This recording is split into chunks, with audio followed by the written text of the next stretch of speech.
Hello everyone. आज का हमारा सवाल है, in NO3 minus the number of bond pair and lone pair of electrons on nitrogen atom are. तो यहाँ पे देखेंगे NO3 माइनस नाइट्रेट आयन के बारे में बात की जा रही है। आपको बताना है कि नाइट्रेट आयन में लोन पेयर और बॉन्ड पेयर कितने होंगे और नाइट्रोजन एटम। तो सबसे पहले हमें नाइट्रेट आयन का स्ट्रक्चर बनाना होगा। तो चलिए हम आते हैं इसके स्ट्रक्चर पे। तो NO3 माइनस का यदि हम स्ट्रक्चर बनाए तो NO3 में क्या हो जाएगा, सेंट्रल एटम आपका नाइट्रोजन होगा जहां 3 ऑक्सीजन एटम है, 1 2 3 ऑक्सीजन एटम लगे हैं। ठीक है, तो यहाँ पे सबसे पहले तो किसी एक ऑक्सीजन का 2 इलेक्ट्रॉन को नाइट्रोजन के 2 इलेक्ट्रॉन के साथ हम शेयरिंग करा देते हैं।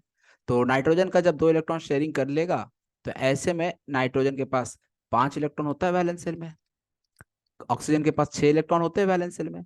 6 में से 2 शेयरिंग कर लिया, ऑक्सीजन के पास 2 पेयर बच गया। ठीक है, नाइट्रोजन के पास वैलेंस शेल में 5 इलेक्ट्रॉन है, 5 में से 2 शेयरिंग कर लिया, बच गया 3। अब देखिएगा यहाँ पे फर्दर ऑक्सीजन के साथ ये नाइट्रोजन शेयरिंग नहीं कर सकता, डबल बॉन्ड नहीं बना सकता शेयरिंग करके। क्यों नहीं बना सकता? क्योंकि यदि नाइट्रोजन अपना 2 इलेक्ट्रॉन ऑक्सीजन के 2 इलेक्ट्रॉन के साथ शेयरिंग करता है तो ऐसे में 4 4 8 और 1 9 इलेक्ट्रॉन हो जाएगा नाइट्रोजन के पास। और इलेक्ट्रॉन के पास 9 मतलब 8 से ज्यादा इलेक्ट्रॉन हो ही नहीं सकता है, क्योंकि ये सेकंड पीरियड एलिमेंट है। सेकंड पीरियड एलिमेंट के पास केवल 2s और 2p होता है। मैक्सिमम इलेक्ट्रॉन जो हो सकते हैं वो 8 इलेक्ट्रॉन ही हो सकते हैं। तो इसलिए नाइट्रोजन के पास यहाँ 8 से ज्यादा इलेक्ट्रॉन नहीं होने चाहिए। तो इतना आपको समझ में आ रहा होगा कि यहाँ पे हम डबल बॉन्ड नहीं बना सकते, क्योंकि डबल बॉन्ड बनाएंगे तो इस तरह नाइट्रोजन के पास 9 इलेक्ट्रॉन हो जाएगा, 9 इलेक्ट्रॉन हो जाएंगे। तो ऐसे में फिर क्या किया जाए? तो ऐसे में यहाँ पे नाइट्रोजन क्या करता है आपका, इस ऑक्सीजन एटम के साथ जो नाइट्रोजन के पास 2 इलेक्ट्रॉन बचे हुए थे वो इसको कोऑर्डिनेट कर देगा। और इस तरह से यदि कोऑर्डिनेट कर देता है तो यहाँ पे आपका नाइट्रोजन और ऑक्सीजन के बीच कोऑर्डिनेट बॉन्ड बन जाएगा। ऑक्सीजन के पास पहले से 6 इलेक्ट्रॉन थे, 2 इलेक्ट्रॉन लेकर ये भी अपना ऑक्टेट कंप्लीट कर ले रहा है।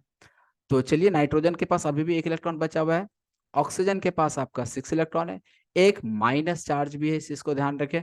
तो जो माइनस चार्ज आएगा वो ऑक्सीजन के ऊपर आएगा और इस माइनस चार्ज की वजह से क्या हो जाएगा, ऑक्सीजन के पास एक एक्स्ट्रा इलेक्ट्रॉन हो जाएगा। ठीक है ना, तो 6 था, एक माइनस चार्ज यानी इसका मतलब -1। और यहाँ पे अब एक एक इलेक्ट्रॉन का शेयरिंग इनके बीच हो जाएगा।